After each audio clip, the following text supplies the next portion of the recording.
ఎన్టీఆర్ జిల్లా నందిగామ మండలం అంబర్పేటలో గ్రామ దేవత శ్రీ సత్యమ్మ తల్లి అమ్మవారి జాతర మహోత్సవాలు 5 రోజులుగా విశేషంగా జరుగుతున్నాయి. 5వ రోజు ముగింపు సందర్భంగా పూర్ణాహుతి నిర్వహించారు. సుమారు 400 సంవత్సరాల క్రితం అమ్మవారు చింత చెట్టు కింద స్వయంభూగా వెలిసినట్లు ఆలయ అర్చకులు తెలిపారు.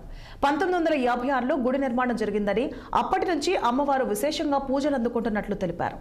అమ్మవారి మహోత్సవ కార్యక్రమానికి ఎన్టీఆర్ జిల్లా జనసేన ఉపాధ్యక్షుడు సామినేని ఉదయభాను, మైలవరం ఎమ్మెల్యే వసంతకృష్ణ ప్రసాద్ హాజరయ్యారు.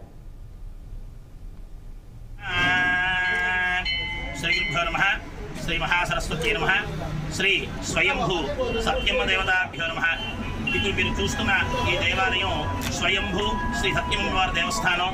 ఇది నందిగామ మండలం అంబారుపేట అనే గ్రామంలో అమ్మవారు ఒక చింత చెట్టు కింద శిల రూపంలో అమ్మవారు వెలవడం జరిగింది.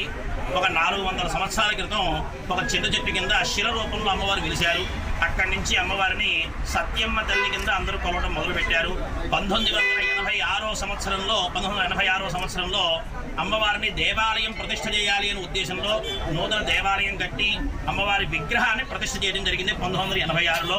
ఆ తర్వాత 2008లో అమ్మవారి యొక్క పునఃప్రతిష్ఠ కార్యక్రమం, అంటే దేవాలయం మొత్తం కూడా శిథిలావస్థకు రావడంతో మళ్ళీ నూతనంగా దేవాలయం నిర్మించి 2008లో మళ్ళీ పునఃప్రతిష్ఠ చేయడం జరిగింది.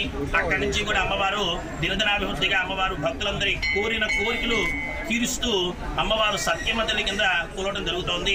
సత్యమ్మ తల్లి అంటే ఆ పేరులోనే అర్థం ఉంది. సత్యం అంటే ఏంటి? మనకి నిజం.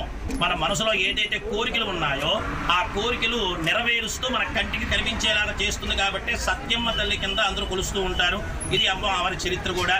తర్వాత ఇప్పుడు మీరు చూస్తున్న కార్యక్రమం అంతా కూడా చైత్ర మాసంలో చైత్ర పౌర్ణమికి అమ్మవారికి విశేషంగా గ్రామ బోనాలు కార్యక్రమం, అమ్మవారి యొక్క తిరునాళ్ళ జాతర మహోత్సవం జరుగుతుంది 5 రోజుల కింద. చైత్ర ద్వాదశి మొదలు పెట్టుకొని తర్వాత చైత్ర శుక్ల ద్వాదశి నుంచి చైత్ర బహుళ పాడ్యమి వరకు కూడా 5 రోజుల కింద అమ్మవారికి పునఃపూజా కార్యక్రమాలన్నీ కూడా చేస్తూ ఉంటారు.